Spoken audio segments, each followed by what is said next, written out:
Bom, a grande pergunta é: quem vai ser arrebatado? Existem várias visões.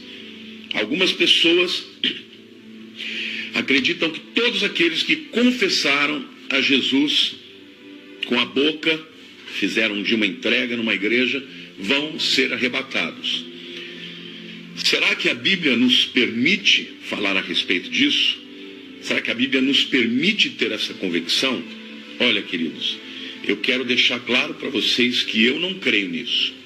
Na parábola das 10 virgens, fica muito claro, elas todas estão convidadas para o casamento, são todas chamadas de virgens, portanto elas não são pessoas que foram lá do mundo, que são vistas como pessoas impuras, mas somente 5 delas estiveram se preparando, esperando pelo noivo. Somente 5 delas tinham óleo nas suas lâmpadas. E quando chegou o noivo, sem avisar o dia e a hora, o que aconteceu com 5 delas? As portas se fecharam e elas ficaram para fora. As outras 5 que estavam preparadas, estas sim, efetivamente entraram na presença do noivo. Então, o que eu quero afirmar para vocês, queridos? Que para entrar no arrebatamento da igreja, somente as pessoas que estiverem preparadas para Jesus é que vão ser arrebatadas. O que eu quero dizer com isso? Que estão vivendo segundo a vontade de Deus, segundo a palavra de Deus. É óbvio que ninguém vai merecer a salvação de forma alguma, não estou dizendo isso. Mas o que a Bíblia diz, queridos, é que nós devemos desenvolver a nossa salvação com temor e tremor. Ou seja, você ganha a sua salvação de graça. Você era um pecador inveterado, você era uma pessoa que nunca mereceria entrar no céu, e no entanto, quando você creu em Jesus, Jesus perdoou os seus pecados, né? Eu até falei numa das mensagens agora da série Segredos da Eternidade, que quando Jesus diz, está consumado, tetelestai, significa está pago tudo aquilo que você tinha como dívida. Isso se refere literalmente para o indivíduo que estava completamente endividado, com dívidas impagáveis, e alguém vinha aí, pagava por ele, ou ele mesmo conseguia de alguma maneira o dinheiro, e quando ele pagava, ele recebia um recibo escrito, tetelestai, está consumado, dívida está quitada, está paga. Então, a salvação é simplesmente pela graça de Jesus. Agora, a Bíblia diz sobre desenvolver a salvação com temor e tremor. Aqui eu quero aproveitar e fazer aqui alguns questionamentos. Por exemplo, alguns perguntam para mim, pastor, uma pessoa que está salva, ela está salva para sempre? Mais uma vez, existem algumas teorias diferentes. Por exemplo, os calvinistas. Os calvinistas acreditam que lá na eternidade Deus nos escolheu. E quando as pessoas são salvas, elas são salvas para sempre. Aí você pega aqueles textos, por exemplo, como um texto de Hebreus capítulo 6, que fala sobre a apostasia, sobre a queda, sobre a volta aos pecados. O calvinista vai dizer assim, não, é que na verdade essa pessoa não era convertida, ela era uma convencida. Os arminianistas, os pentecostais, eles acreditam que a gente pode perder a salvação.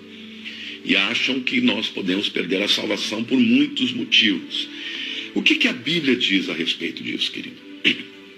Eu creio de fato que todos nós fomos escolhidos na eternidade. Agora, Deus deu também no tempo o privilégio para que você creia.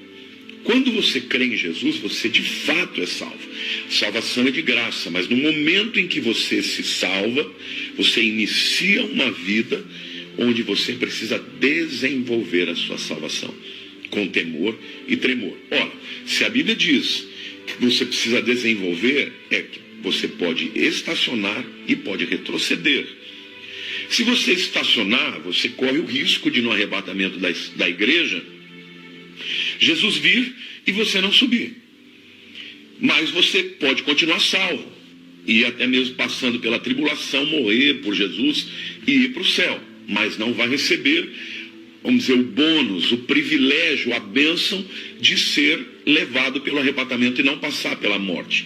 Agora, se você retroceder, ou seja, começar a andar numa vida de pecado, como tem muita gente acreditando que pode pecar à vontade, mas que vai estar salvo lá no final. Hoje, eu não creio nessa. Eu já criei assim, irmãos. Confesso para vocês que eu criei assim. Mas hoje eu não creio mais. Por quê? Porque eu comecei a ler os textos da Bíblia que falam sobre a importância de estar pronto. Por exemplo, quando a Bíblia fala, lá em Hebreus 6, que aqueles que foram renovados, que foram iluminados pela palavra de Deus, que provaram os poderes do mundo vindouro e a bênção celestial e caíram, é impossível renová-los para o arrependimento. Aí está falando de um povo que se converteu mesmo, mas que experimentou a apostasia. O grande perigo de uma vida de pecado, primeiro, ela te tira do arrebatamento. Segundo, pode te levar a uma mente reprovável perante Deus. E essa vida de pecado, ela começa a te afastar de Deus até que chega um momento que você fala, quer saber? Isso tudo é balela. Isso daí não existe. Eu conheci, é muito difícil existir uma apostasia verdadeira. Eu conheci uma pessoa que eu acredito que seja apóstata. Não sou eu quem a julgo. Ele apresentou-se a si mesmo dessa maneira. Eu me lembro que há mais ou menos, em 1994, eu estava na casa da minha irmã em Ribeirão, e eu conheci uma pessoa e eu comecei a falar de Jesus, e ele falou, eu já fui cristão, já curei enfermos, já fui missionário, já fui para a China, e hoje eu não quero mais saber de nada. Eu desisti, não quero mais saber cristão. Eu falei, mas espera lá, você teve uma experiência com Deus e você não quer mais? Ele falou, achei que não vale a pena, achei que o preço é alto demais. Eu fiquei estupefato, falei, puxa vida, esse cara de fato é um apóstata. Mais de 20 anos depois, em 2002, eu encontrei de novo com esse rapaz. Só que não na casa da minha irmã, encontrei num hotel lá em Ribeirão Preto, que eu estava ministrando. E quando comecei a conversar com ele, ele era o dono do hotel. Quando ele começou com aquela história, eu falei, pera lá, eu te conheço de algum lugar, porque era o mesmo discurso. Eu falei, por acaso você conhece a Silvana Ozella? Ele falou, minha grande amiga e tal. Eu me lembrei que ele era aquele mesmo indivíduo que mais de 20 anos, ou quase 20 anos atrás, tinha confessado que foi de Jesus e rejeitou a Jesus. Existem pessoas que me perguntam, como é que eu posso ter certeza de que eu estou salvo? Primeiro, você já aceitou Jesus como seu único e suficiente Salvador, já creu nisso, porque a salvação só tem um caminho que é Jesus, e é de graça, como diz Efésios 2, 8 e 9. Pela graça sois salvos mediante a fé, e isso não vem de vós, é dom de Deus, não de obras, para que ninguém se glorie.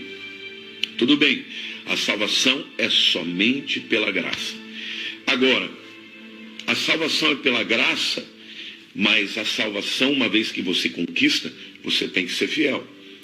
A palavra de Deus diz em Apocalipse, ser fiel até a morte, e dar-te-ei a coroa da vida. Aqueles que, por perseguição, por vergonha ou por qualquer outra razão, deixam de perseverar na salvação, eles não vão ser salvos. Mais uma vez eu vou querer dizer para vocês, os calvinistas, como dizem isso? Eles dizem, os verdadeiros salvos, eles perseverarão até o fim. Os que não eram verdadeiramente salvos, esses não vão perseverar. Agora, já os arminianistas, eles dizem, não, você pode ser verdadeiramente salvo, mas tem a obrigação de perseverar. Porque se não perseverar, você vai perder a salvação. Não importa qual seja a sua opinião, qual seja a tua posição. O que importa é que em ambas a perseverança é fundamental. Seja porque você pode perder a salvação, seja porque você nunca foi salvo, o indivíduo que está vivendo uma vida de pecado, que não demonstre frutos para a salvação, ele é um indivíduo que no dia do arrebatamento não vai estar presente.